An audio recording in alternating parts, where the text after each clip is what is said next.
I'm here to connect between Partner Day and Science Week. And if I had a colorful backtik shirt, you wouldn't be able to see the difference between these two. And I must admit, the first thing I noticed is that the Partner Day is much more colorful than Science Day. And it was certainly a very, very vibrant session this morning, and I'll say a few words about it. But even if I'm not wearing a batik shirt, I am going to start with a limerick, because this appears to be the way that things are done. And I wanted to use a limerick, which you're all probably very familiar with, that says something about how relationships may change as partnerships develop. And this is a British limerick rather than an Indonesian one, but it does contain a tiger, so it's got some relevance. There was a young lady of Niger who smiled as she rode on a tiger.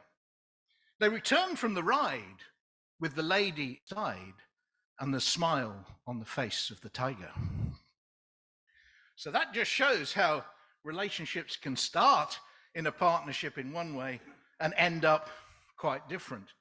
But one of the quite exciting things from the partners who were talking this morning was just how much of the CIFOR-ICRAF products in terms of green growth plans and the collaboration that's gone on have become internalized in the work. And Regina there I see smiling from South Sumatra, who was pointing out that the importance is that they're actually being actioned, things are happening, they're part of regional plans and making a difference on the ground in terms of implementation. Now, we started this morning with the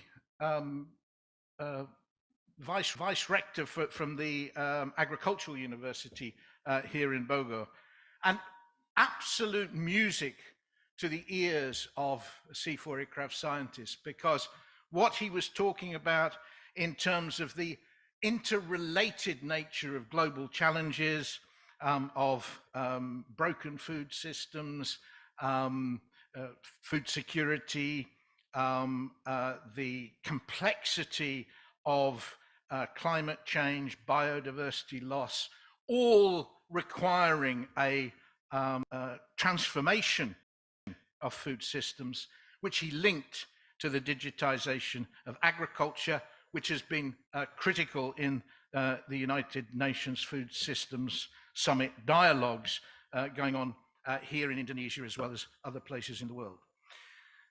And he pointed to the importance of geospatial and diversity science, and gave us an insight into collaborations on climate change and sustainability, circular economy, and One Health, right around the world, with universities from Europe and North America through to Japan. And that global network is something that CIFOR-ICRAF is proud to be part of and to work together with. And I think it's very significant that within CIFOR-ICRAF, the Indonesia country program has often been leading the science globally. So there are many aspects of our work as an international organization that have really been come from a crucible of innovation happening here in Indonesia. I remember very soon after starting as a member of staff with what was then ICRAF in Nairobi, one of the first things that happened was we brought a group of cacao or cocoa scientists from Côte d'Ivoire to Sulawesi. This was through the Mars Vision for Change program, so connecting the private sector. And they were taking the grafting techniques developed here in Indonesia and using them in West Africa in order to rejuvenate cocoa. The critical work on payments for environmental services has been very much pioneered in this part of the world. When I first looked up this morning, I saw Gede Wabawa, and there was a huge amount of work on rubber research, which was leading in terms of rubber agroforestry for ICRAF 15, 20 years ago. So I think the fact that Indonesia has been a really important part of the innovation story is really huge for us. But I was also struck by the ambition of what is going on here. So we're always talking about the balance between economic development and nature. And in fact, the keynote presentation that we had to start our Science Week on Monday from the Donut Economics Action Lab was all about trying to balance economic development and not overshooting planetary boundaries. But I was staggered by the ambition of having to try to reconcile 7% economic growth and 29% reduction in greenhouse gas emissions. So that type of challenge is really something that we need to step up to, and it's fantastic to see the progress that is being made in that way.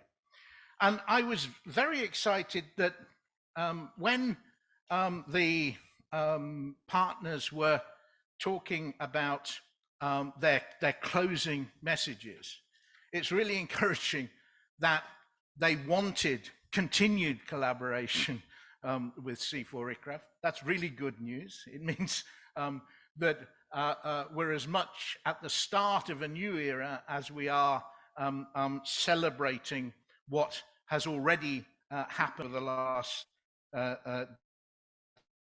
decade. And I was also struck by the fact that research was seen as important, the scientific basis for taking things forward was seen as important, but also capacity development. And I think with Cora joining here in the headquarters in CIFOR-ICRAF, that's going to be an important thing to take forward, alongside governance options based on science that are up to dealing with the really critical problems of balance and green growth going forwards.